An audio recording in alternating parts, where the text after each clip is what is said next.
दोघेंनी अत्यंत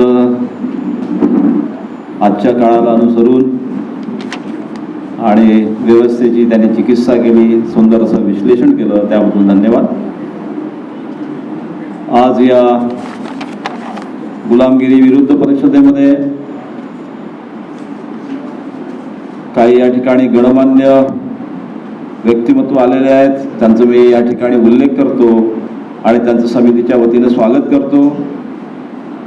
या सभेमध्ये डॉक्टर महेंद्र कडू, माननीय डॉक्टर प्रवीण डाखोळजी, माननीय डॉक्टर रेखा बारहाते, माननीय सुनीलजी जुमडे, माननीय विलास देशमुख, माननीय ॲडव्होकेट सुषमाताई भड, माननीय अर्चनाताई बर्डे, माननीय प्रमोदजी मून, माननीय सुनीताताई पाटील, माननीय डॉक्टर बडोले, माननीय विलास पाटील आणि माननीय आमचे हरकिशन दादा हटवा हे या ठिकाणी उपस्थित आहेत. त्यांचं मी या ठिकाणी स्वागत करतो.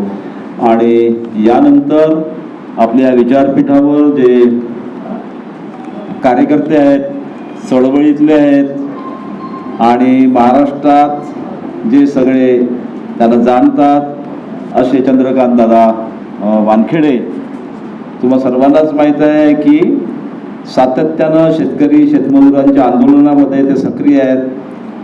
त्यांना न्याय देण्यासाठी त्यांनी आंदोलन उभारलेलं आहेत आणि अजूनही या वयात सुद्धा ते ताठमानेनं खंबीरपणे लढण्यासाठी सज्ज आहेत. आपण टाळ्यांच्या गजरात त्यांनी स्वागत करावं. मी त्यांना या ठिकाणी आमंत्रित करतो की त्यांनी आजच्या या गुलामगिरी परिषदेनिमित्त आपलं मनोगत, आपले विचार, आपलं चिंतन या ठिकाणी व्यक्त करावं. धन्यवाद.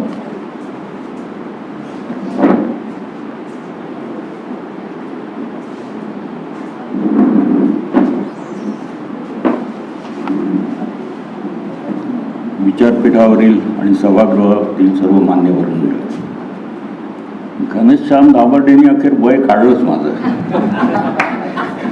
जिथे आम्ही हे वय लपवायचा प्रयत्न करतो तिथे व्यासपीठावर निघतो जरा बरं नाही वाटत. आजची गुलामगिरी विरुद्ध एक दिवसीय परिषद, मला तर असं वाटलं होतं की राष्ट्रीय स्वयंसेवक संघ विरुद्ध म्हणजे राष्ट्रीय स्वयंसेवक संघ ही गुलामगिरी आणणारीच व्यवस्था आहे असं मला वाटतं. कारण तो सध्या म्हणजे पूर्ण ठळक अक्षरात जरी नाही लिहिलं तरी कंसात किमान राष्ट्रीय स्वयंसेवक संघ लिहायला पाहिजे होतं. नाही अपेक्षित ते, कारण आता थेट त्यांच्यावर उतरायची वेळ आलेली आहे. आता असं जातीयवादी अमुक तमुक वगैरे नाही, हे हरामखोर आहेत असं स्पष्ट म्हणण्याची गरज आली. कारण असं झालं आहे की यांना कोणी प्रश्नच नाही विचारत. म्हणजे स्वातंत्र्याच्या लढाईत बुवा हे का नव्हते. बरं, हे देशभक्त आहेत आणि आता ते देशभक्त असल्यामुळे मला राष्ट्रद्रोही देशद्रोही म्हणून घ्यायला आवडतं. कारण ते जर देशभक्त असेल तर मी देशभक्त असू शकत नाही. कारण त्यांच्या रँकमध्ये मला बसायचं नाही. कारण हे करावं लागणार आहे. कारण इतकं चालू आहे त्यांचं. मला भाजपापेक्षाही राष्ट्रीय स्वयंसेवक संघाचा राग येतो. कारण भाजपाला किमान जनतेचा एक दबाव असतो. बरं, हे स्टेअरिंगवर बसत नाही, ड्रायव्हिंग सीटवर भाजप बसतो आणि हा लेख आता कुटणपणे मागून सूचना देत असतो. बरं, मोहन भागवताची काय अवकात आहे. पण आता तो तर इतका ज्ञान भिड्या पाजायला लागलेला आहे की एकदम बस म्हणजे तो असं सगळं झालेलं आहे. आणि म्हणजे तुम्ही म्हणत होता तसा वैताग येतो. बरं, यांची भाषा काय म्हणजे राष्ट्रीय स्वयंसेवक संघ म्हणजे खरं तर याच्यात आज सगळ्यांच्या तुम्ही 100वी अमुक तमुक यांची 100वी भरल्याची जयंती आहे. बरं, त्यामुळे बरं त्यांचे विराट हिंदू संमेलनं सुरू आहेत. आमच्याकडे आमच्या मोहल्ल्यात जे विराट म्हणजे हिंदू संमेलन झालं त्याच्यामध्ये 50 खुर्च्या टाकल्या होत्या, 25 भरलेल्या होत्या. विराट हा म्हणजे ते शब्द ते तयार करतात. विराट म्हणजे ते घेतात ते विराट साहित्य संमेलन किंवा हिंदू संमेलन असं सगळं चालू आहे. बरं, यांचा त्या संमेलनाशी संबंध नसतो असं म्हणतात. कारण गांधी प्रातस्मरणात गेलेला आहे यांच्या. कारण ते अनेक वेळा चंद्रकांत वानखेडे असं म्हणतात की तुम्ही संघात येऊन पहा. मी असं म्हणतो की मी 1 वर्षभर आणीबाणीमध्ये राष्ट्रीय स्वयंसेवक संघाच्या सोबतच होतो. कारण मी श्याम मानव वगैरे 4 जण आम्ही होतो आणि हे सत्याग्रह करून आले होते. बरं, हे इतक्या उलट्या काळजाच्या आहेत. म्हणजे सकाळी प्रातस्मरणात गांधी आहे आणि तुम्हाला सांगतो दिवसभर निंदा नालस्ती हा शब्द कमी पडेल, कारण निंदा नालस्तीला एक स्तर असतो. दिवसभर गांधीची छिनाली करणे, आणि हे माणूस तोच करू शकतो जो सकाळी उठल्या उठल्या त्याला देवस्थानी ठेवतो आणि दिवसभर छिनाली करतो. तो उलट्या काळजाचाच माणूस करू शकतो आणि हे उलट्या काळजाचेच आहे. म्हणजे स्वातंत्र्याच्या सगळ्या आता तर जी परिभाषा येऊन राहिलेली आहे, म्हणजे जगजितसिंगांनी स्वातंत्र्य चळवळीतल्या लोकांचे बलिदान गिलिदान, कुठला स्वातंत्र्य चळवळ होती ती तर लाचारीने मिळवलेलं स्वातंत्र्य होतं, ते तर ठेक्याने घेतलेलं स्वातंत्र्य होतं वगैरे सगळं बोलतायत. आणि आता स्वातंत्र्याची तारीख बदलून 2014 ही स्वातंत्र्याची तारीख झालेली आहे. आता ते जर खरं स्वातंत्र्य नव्हतं तर त्याच्यात लढलेली माणसं, बलिदान दिलेली माणसं ही सगळी खोटी ठरतात. ते नायक ठरू शकत नाही ना. आणि मग हे असं सगळं नायक कोण आता एक तर तो पप्पू गोळवळकर. आता पप्पू म्हणजे पगलो के पुढारी नाही तर तुम्ही गैरसमज करा. पप्पू म्हणजे परमपूजा आदरणीय काय असते परम. आता हे सगळं बरं अजूनही मला आजकाल मी कन्फ्यूज झालो आहे मी कोण आहे. कारण इथे मी यवतमाळचं म्हणून लिहिलेलं आहे. यवतमाळ सोडून मी 25 वर्ष झालेलं आहे, नागपूरमध्ये राहतो. बरं, जगजितसिंगांसोबत आलो ते तर म्हणाले तुम्ही सगळा बाळबिस्तर हे बांधून तुम्ही अमरावतीला गेले असं कळलं म्हणे. मी म्हटलं आता हे कुठून कळत आहे लोकांना. बरं, त्याच्यात सगळ्यात म्हणजे माझी नवीन ओळख आजकाल एक तयार झालेली आहे. म्हणजे एका लग्नात गेलो, तिथे ज्याचं लग्न होतं त्यांनी त्याच्या काकाशी ओळख वगैरे करून दिली. त्याच्यानंतर दुसऱ्या दिवशी त्याचा मला फोन आला. तो मला विचारत होता, चंद्रू माझे काका विचारत होते हे चंद्रकांत वानखेडे म्हणजे तेच ना अर्बन नक्षलाईट असलेले. आता एका बाजूला तुम्ही गांधीवादी म्हणून राहिले, खरं तर मी गांधीवादी वगैरे कोणताच नाही आहे, पण आता ते ठीक आहे. आणि अर्बन नक्षलाईट, तुम्हाला एक सांगतो, इथे एक संघाचं मुखपत्र निघतं. त्याचे संपादक आता कोण आहे मला माहीत नाही, पण एका संपादकांनी माझी आता ते जे अधिकारी आहेत त्यांनी, कारण आजकाल आमचा लेख वगैरे कोणी छापत नाही, कारण संपादक राहिलो आहे पण कोणी छापेल याची गॅरंटी नाही. 2014 पूर्वी TV वर असायचो किरणताई, तेव्हा चेहरा चांगला असावा माझा. आता जरा भेसूर झालेला दिसतोय, त्यामुळे TV वर कोणी आपल्याला बोलायला देत नाही.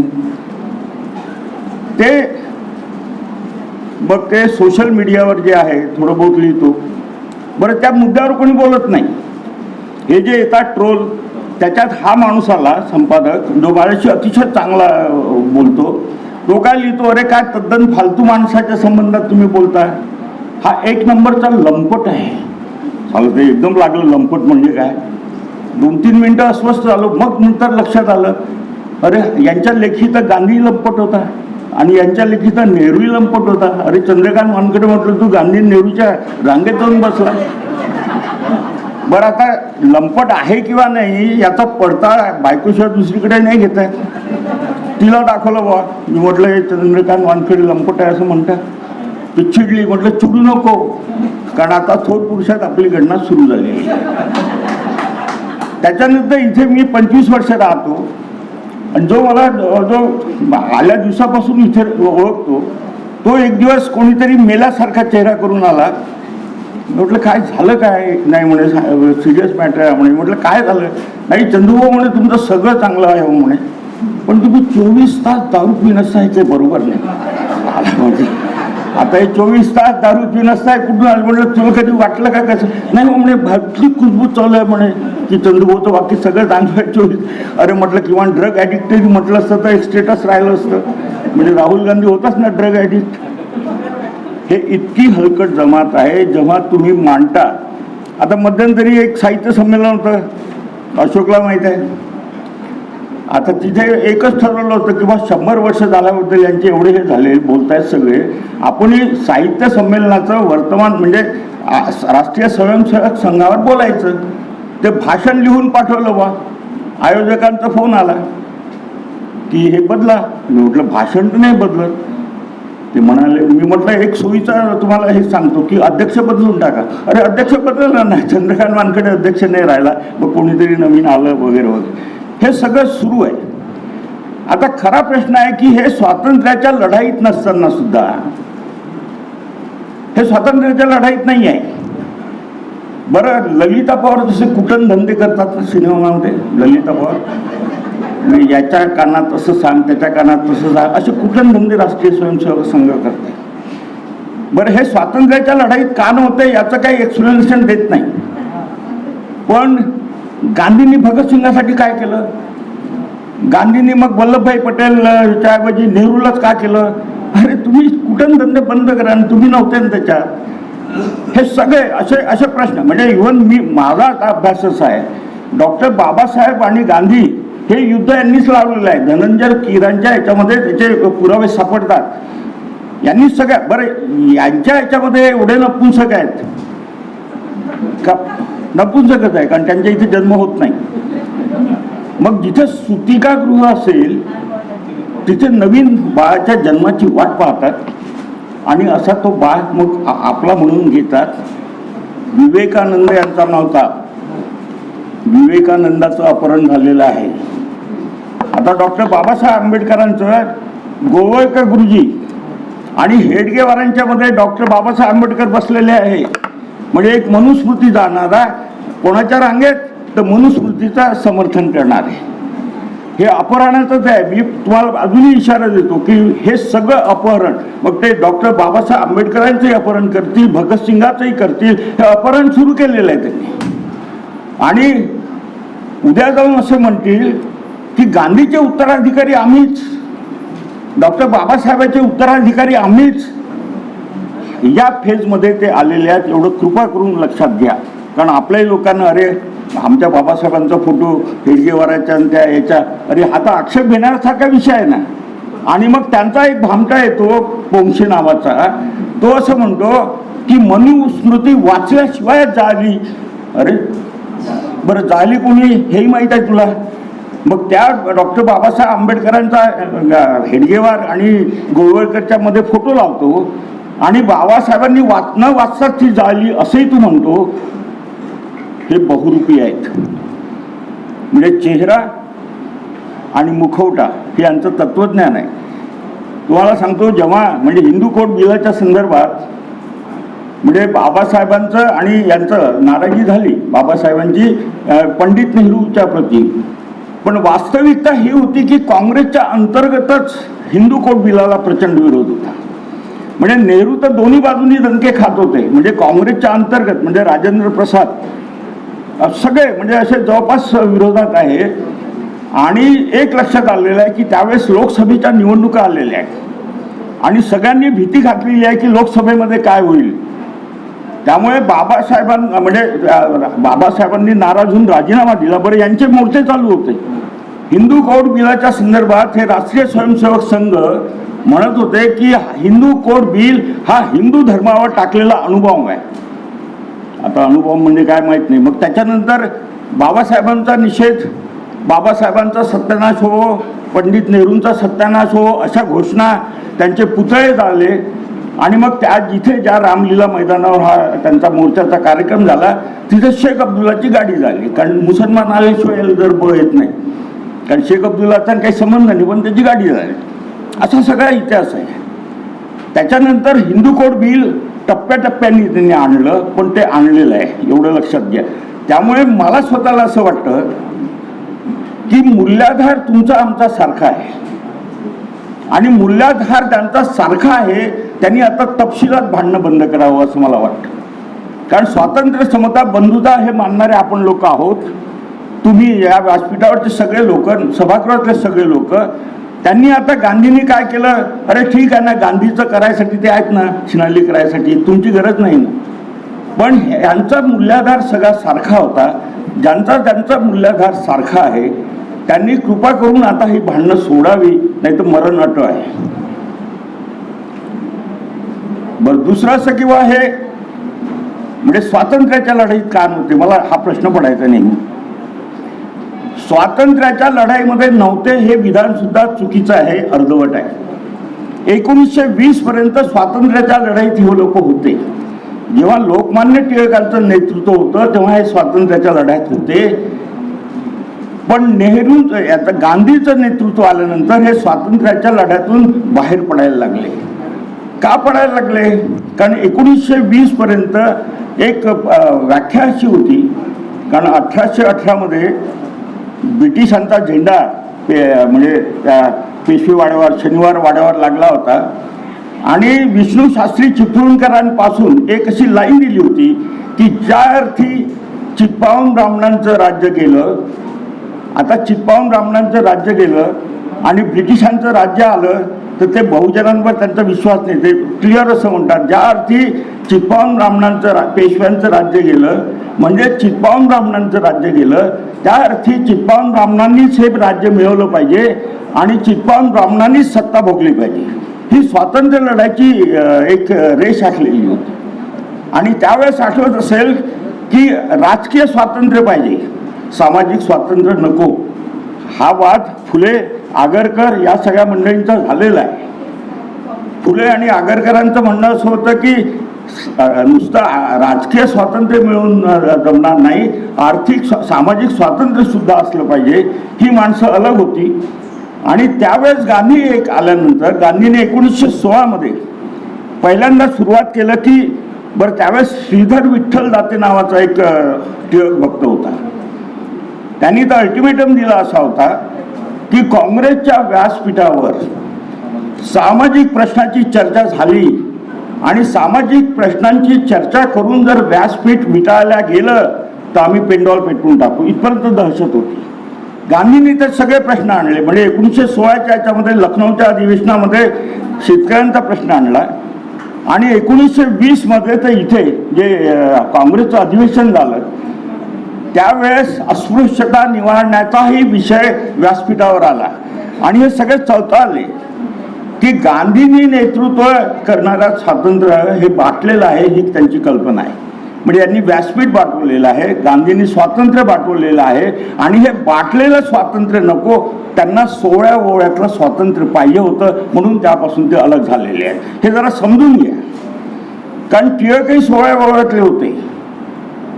म्हणजे टिळकांनी एका ठिकाणी अथणीमध्ये भाषण करताना असं म्हटलं होतं 1918 मध्ये की विधिमंडळात जाऊन तिथे काय शेतकरी नांगर धरणार आहेत, विधिमंडळात जाऊन शेतकरी तिथे काय नांगर धरणार आहेत, विधिमंडळात जाऊन वाणी तिथे काय तराजू धरणार आहेत, विधिमंडळात जाऊन तिथे शिंपी काय शिलाई मशीन चालवणार आहेत. आणि बिटवीन द लाईन असं आहे की विधिमंडळात जाऊन फक्त ब्राह्मणच जाऊन तिथे दिवे लावणार आहे. ही लाईन होती. आणि इथे 1916 मध्ये किंवा 1917 मध्ये गांधी असं म्हणतो की या देशाच्या सर्वोच्चपदी भंग्याची मुलगी असणं ही माझी स्वातंत्र्याची व्याख्या आहे. ही व्याख्या त्या माणसांनी केली. तिथून यांच्या लक्षात आलं की स्वातंत्र्य जरी मिळालं तरी ते आपलं वर्चस्व टिकवणारं असणार नाही. पण काही एकदम पूर्ण वर्चस्व गेलं असं नाही, पण त्यांनी मूल्य त्याच्यात रुजवली होती. त्यामुळे हा विषय समजून घेणं.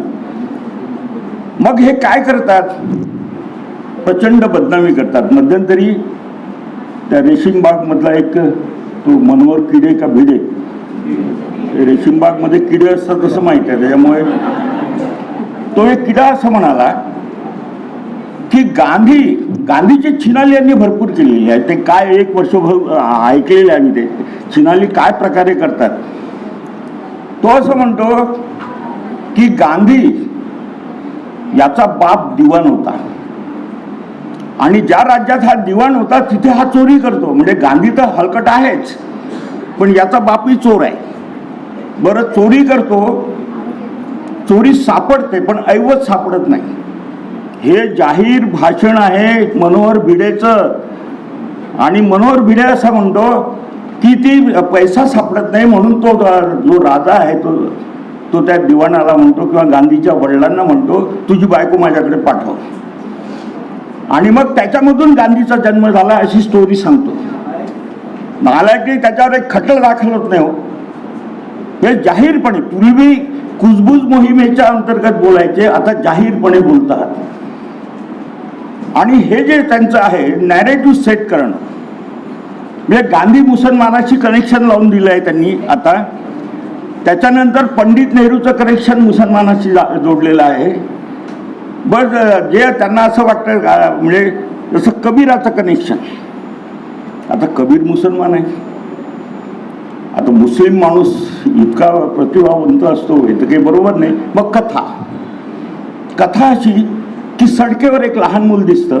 बरं, सडकेवर लहान मूल दिसतं असं म्हणणं तर ग्लॅमर येत नाही त्याला. मग कमळाचं फूल असतं, त्याच्यात ते लहान लेकरू दिसतं आणि कबीर दाम्पत्य तिथून जात असतात.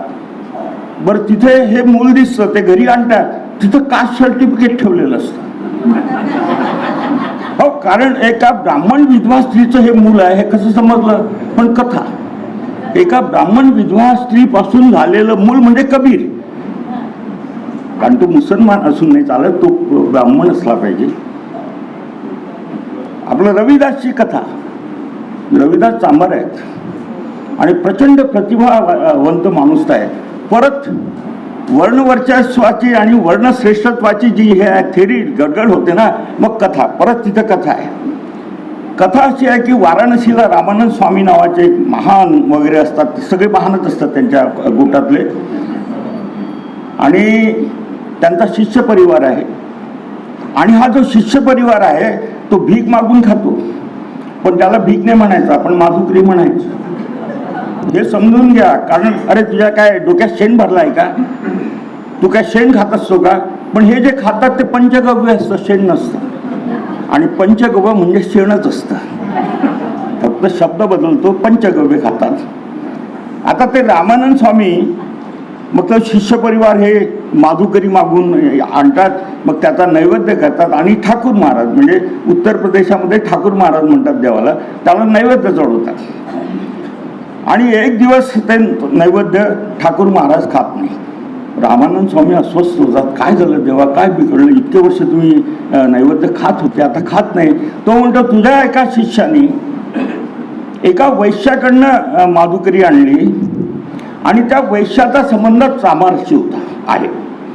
आता वैश्य दुकान उघडून बसला असेल बिचारा, आता गिराईक आला असेल एखादा चांभार, म्हणून हा ठाकूर महाराजही तेवढा हलकट असतो त्यांचा, तो नैवेद्य खात नाही. मग ते संतापलेले जे रामानंद स्वामी आहे ते सगळ्या शिष्यांना बोलावतात आणि एक शिष्य असं म्हणतो की हो गुरुजी, मी पुढे गेलो नाही कारण धोधो पाऊस होता, त्यामुळे ते वैश्याच्या इथून मी आणलेलं आहे सीधा. ते इतके संतापलेले असतात की ते त्याला शाप देतात आणि तो तिथेच मरतो. तो शिष्य मेल्या मेल्या रविदासांच्या आईला गर्भधारणा होते. आता इथपर्यंतही ठीक आहे, कारण तो ब्राह्मण तरुण असतो.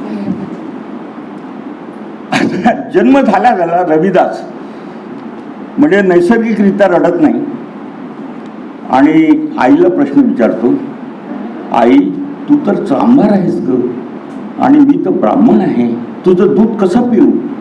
ही कथा आहे. म्हणजे लहान लेकराची निरागसताही ओवाळून टाकतात हे माणसं. जो लहान लेकरू आपण निरागसतेसाठी ओळखतो आणि मग 2-3 दिवस बिना दुधाचं लेकरू असते. बरं, मेलं तर चालत नाही, कारण कथा तर जरा टिकली पाहिजे ना. मग 3ऱ्या-4थ्या दिवशी रामानंद स्वामी वगैरे सगळा आपला ताफा घेऊन त्यांच्या घरावरून चाललेले असतात. आई तर व्याकुळ झालेली असते की पोरगं दूधच पिणार नाही तर मरणार आहे. मग तिला तो सगळा ताफा दिसतो, ते एकदम साष्टांग नमस्कार रामानंद स्वामींना घालते. तो लगेच ओळखतो, अरे आपण जो शाप दिलेला जो ब्राह्मण तरुण आहे हाच तो आहे. मग त्याच्या कानात मंत्र काहीतरी म्हणतात, तेव्हापासून दूध पितो. अशा सगळ्या कथा आहेत. म्हणजे एक तर ब्राह्मण आहेत. बाबासाहेबांबद्दल काय बोलला तू मध्यंतरी? शिवाजीबद्दल जेम्स लेन प्रकरण काय आहे?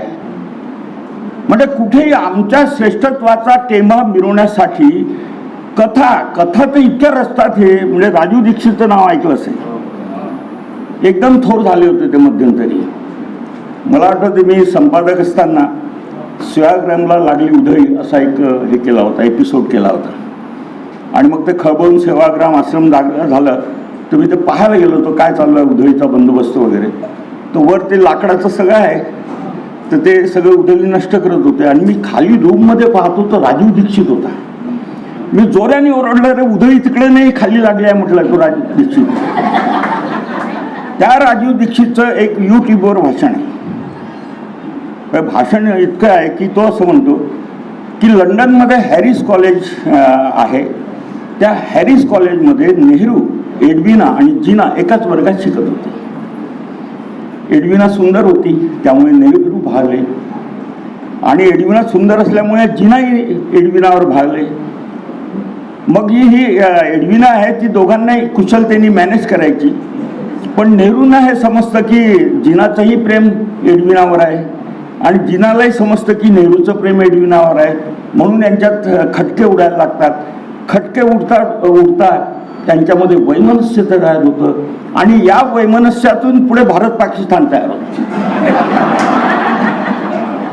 93 लाख लोकांनी भाषण ऐकलंय यूट्यूबवर. आणि याच्यातला क्लायमॅक्स असा आहे की हॅरिस कॉलेज नावाचं लंडनमध्ये कॉलेजच नाही. दुसरा क्लायमॅक्स असा आहे की नेहरूपेक्षा जिना 13 वर्षांनी मोठे आहेत. आता एकाच वर्गात यासाठी जिना नेहरूची वाट पाहून 12 वर्ष वाट पाहत होता, नापास होत होता, येईन आता. मग नेहरू येतात, म्हणजे जिना येतो. म्हणजे खरं वास्तविकता अशी आहे की जिना भारतात परतले आणि म्हणजे नेहरू शिक्षणासाठी आले. आणि तिसरा क्लायमॅक्स असा आहे की एडविनाचं शिक्षण मॅट्रिकच्या पलीकडे झालंच नाही. आणि या खोट्या कथा ज्या आहेत ना, यांची जी कथा रचण्याची ही आहे. आणि सगळ्यात शेवटी त्यांनी त्या माणसाने, थोर माणसाने असं म्हटलेलं आहे की नेहरूला गुप्तरोग झाला होता, त्याचं संपूर्ण शरीर सडलं होतं आणि त्याच्यात तो मेला. हे का करतात हे असं? कारण त्यांच्याकडे कुठलंही आर्ग्युमेंट नाही. कारण आजही उठल्या सुटल्या म्हणजे जळीस्थळी काष्टी पाछानी म्हणजे नेहरू जबाबदार, नेहरू जबाबदार, नेहरू जबाबदार. बरं, नेहरूंनी मोगलांना जबाबदार धरलं किंवा ब्रिटिशांना जबाबदार धरलं असं एक वाक्य नाही आहे. बरं, यांचं सगळं तंत्र, मी कदाचित तुमच्या आंतरराष्ट्रीय याच्यापेक्षा मी आपलं लोकलच बोलतो, कारण इथेच राहतो, रेशीमबाग जवळच आहे, त्यामुळे हा संदर्भ मला सोडता येत नाही. भय आणि भ्रम हा यांचा आधार आहे. भय तयार करा. आताही कुठला तरी जैन मुनी म्हणाला की घरात आता शस्त्र ठेवा. आला तर कोण त्याच्या घरात जाणार आहे? एक तर नगाड असतात विचारे, काय असाल ते, जे असेल ते. बरं, ठीक आहे. भय, मुसलमानांचं भय आहे. मुसलमानांची लोकसंख्या वाढून राहिलेली आहे. मला साधा प्रश्न असा आहे की 850 वर्ष ब्रिटिशांचं राज्य होतं, हिंदूंची लोकसंख्या कमी झाली नाही आणि मुसलमानांची वाढली नाही. 850 वर्ष म्हणजे गोट्या खेळत होते मोगल. आणि 150 वर्ष ब्रिटिशांचं म्हणजे ख्रिश्चनांचं राज्य होतं, तेव्हाही ख्रिश्चनांची लोकसंख्या हिंदूंपेक्षा वाढलेली नाही आहे. आणि आता यांचं राज्य आलं हरामखोरांचं, तर आता हिंदू खतरे में आहे. बरं, मग पोरं पैदा करा. दोनांनी तर भागणंच शक्य नाही, कारण मुस्लिमांशी लढाई आहे तर अजून म्हणजे स्त्रीनी कामगार म्हणजे मशीन म्हणून काम करावं आणि पुरुषांनी कामगार म्हणून काम करावं. 3, 4 वगैरे जे तोंडात येईल ते बघणं सुरू आहे. बरं, यांनी लंगोट कसलेली आहे, अविवाहित आहे. बरं, साधवा ज्यांचा प्रपंचाशी संबंध नाही ते सांगून आले पोरं पैदा करा, आणि तेही मुसलमानांचं भय दाखवून.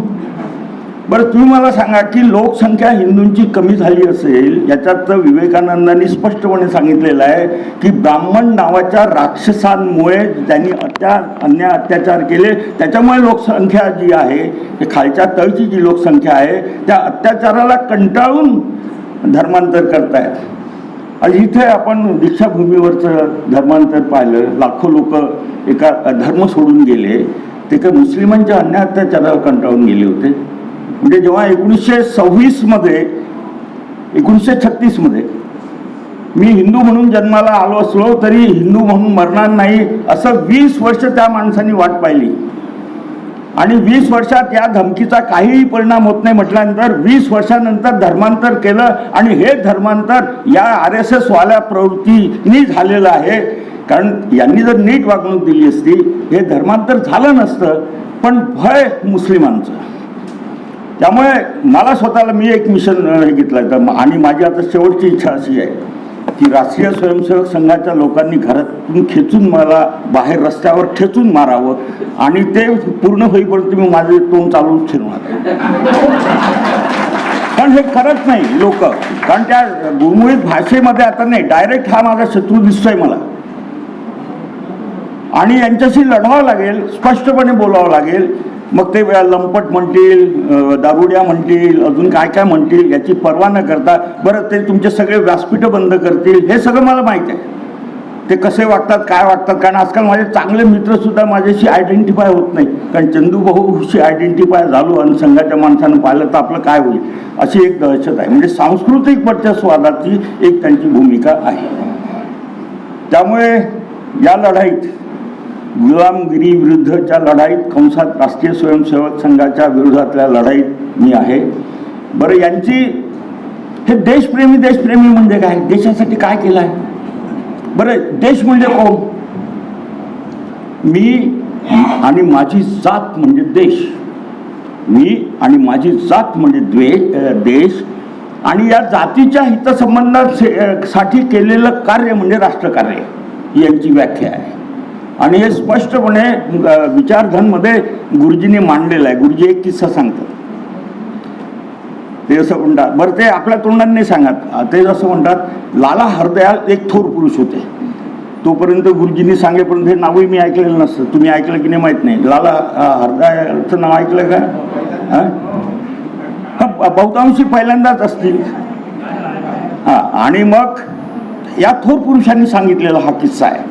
म्हणजे बाबा आपला काही संबंध नाही असं सांगतात. एका ठिकाणी म्हणजे दक्षिणेकडे एक इंग्रज अधिकारी असतो आणि एक भारतीय अधिकारी इक्विलंट लेवलचे असतात, दोघे समान लेवलचे असतात. या इंग्रज अधिकाऱ्यांचा चपराशी ब्राह्मण असतो. एक दिवस सडकेवर या दोघांची भेट होते. मग इंग्रज अधिकारी आणि भारतीय अधिकारी एकमेकांना सेकंड करतात आणि नंतर हा जो भारतीय अधिकारी आहे तो आपला डोक्यावरचं पागोटं काढतो आणि त्याचा जो चपराशी आहे त्याला साष्टांग दंडवत घालतो. इंग्रज अधिकारी एकदम चकित होतो, अरे मी तुझ्या बरोबरीचा अधिकारी आणि तुम्हाला सेकंड केला आणि हा माझा चपराशी, त्याला तू साष्टांग दंडवत घालतो. तो म्हणतो की ज्या जातीचा आम्ही हजारो वर्ष आदर केलेला आहे त्या जातीला ब्राह्मण जरी असला भ्रष्ट तरी तिन्ही लोकी श्रेष्ठ. गोळवळकर गुरुजी तेच सांगतात, ब्राह्मण जरी असला चपराशी तरी तिन्ही लोकी श्रेष्ठ. ही तत्वज्ञानाची पूर्ण चौकट आहे. आणि ही चौकट, बरं आता झालं असं की त्यांना हत्या करायला म्हणजे ब्राह्मण लागत नाही.